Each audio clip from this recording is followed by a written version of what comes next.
It's been a while since I did a camera video, and I thought I would show. I haven't reviewed these particular cameras in a long time. The 70D I have done, but this is the Lumix 4K, and I'll put all the numbers and code numbers, etc., and the link to it down below.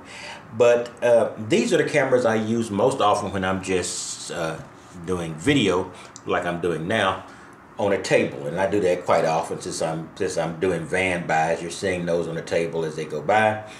These are not action cameras.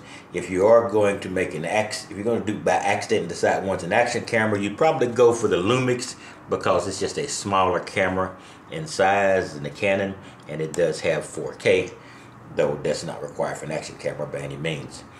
With the Lumix, I have sometimes I do comparison between 4K cameras, and then I take the whole video in 4K. So even if I do a desk check, you see the desk check or the examination in 4K.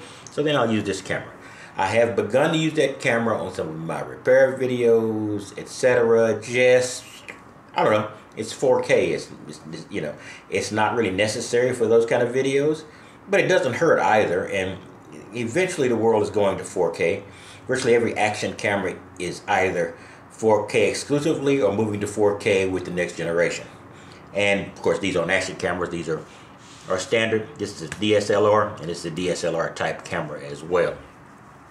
The only thing that you have with these cameras, the autofocus works fine in the Lumix. It works fine in the 70D. I'm never going to get the 80D. I don't think there's enough difference for me to make that kind of expenditure ever again. But the Lumix does really well.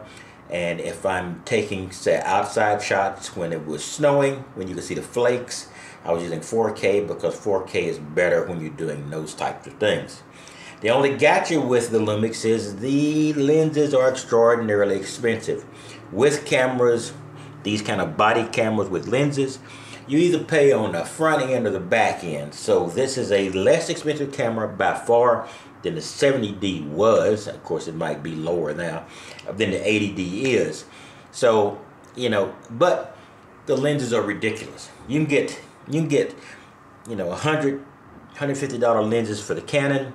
Those same lenses will cost you $300 or $400 for the Lumix. The only way you can get around this is another thing I bought, and this is a adapter that will allow you to adapt these Canon lenses to your Lumix. It's basically this. It's a little circular, you know, connector basically that has an ability to use a Canon lens. So you stick the Canon lens in here and you stick that at the body. Doing this real quick. We take this, we take off of the standard lens here, push the button, we take the lens adapter, we push it on.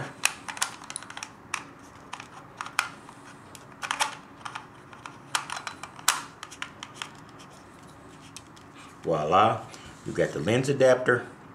Now, the trouble with this I have yet to figure out, and I don't think it's possible since this is not. Autofocus is very specific to the system you're working with.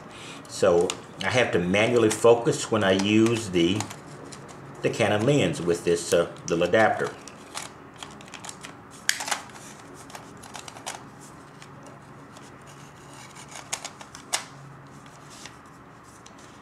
There we go. Haven't put this on in a while, so it takes a little while to get the knack.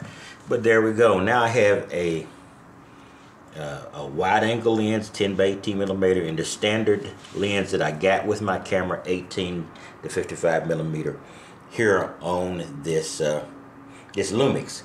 So I have a wider range of what I can do. More likely, what I would do is to take off the standard lens like this, because quite often I do wide angle because I'm doing close shots most often, and the wider angle lens would be this. I simply snap that on. I've got the wider angle lens on the Lumix, and I put the other lens on the Canon. So, and this is a K&F concept. I'll put the exact code number, etc. down here. What it was is it allows you to use Canon lens on your Lumix, but once again, this is not autofocus, and I haven't figured out a way to get this autofocus. I don't think it's possible because autofocus is very specific to the camera. So what I have to do is manually focus this when I'm using it. So I don't use any dynamic shots in video. I use it basically desktop type shots where I'm not going to be moving objects around and forcing it to, you know, refocus or use the autofocus. The autofocus is what makes these cameras extraordinarily usable. So you do take a penalty when you use this adapter. It's just not going to give you the same results. So probably for my birthday or for my Christmas, next Christmas, this is in January, it'll be a while, or if I was to suddenly get an unscheduled amount of money in, a bonus or something, then I would probably go ahead and get a wide-angle lens for this Lumix, pay the extra money, no way to avoid it, and just have it available. All I really need for any camera, I believe, in with the simplicity of the stuff I do, is a standard lens and a wide-angle lens. I don't need telephoto, etc. So that would take care of all of my problems. I just want to give you a look at these cameras, the Lumix, the 70D. These are the cameras that I most often use when I'm taking shots like these. I'm using this one of the simplest cameras I've got to take this shot now, and I'm going to talk about it. It's an amazingly adaptable, unadaptable camera, and that doesn't make sense. But I'll do a video on it soon to follow, since I'm dropped back on my camera portions of this video. From now on all my videos, I'm going to tell you what camera I'm using, whether it's an action camera, I'm going to take it a vendor, etc. So that way I will never forget the camera portion of this video. If you see a video you like, you will see the camera I'm using, and anything else I might able to put in detail in some scroll or over the screen. But it's not going to deduct from what I'm actually doing, but I'm just going to do that, throw that in. That way I never forget. This is a camera channel, this is detecting channel 1, camera channel 2, van channel for the time being, off and on. But all of these are integrated into one big mass right now. Alright, thought I would give you a quick run through on this and talk about the channel a little bit. They're multi-tools, etc.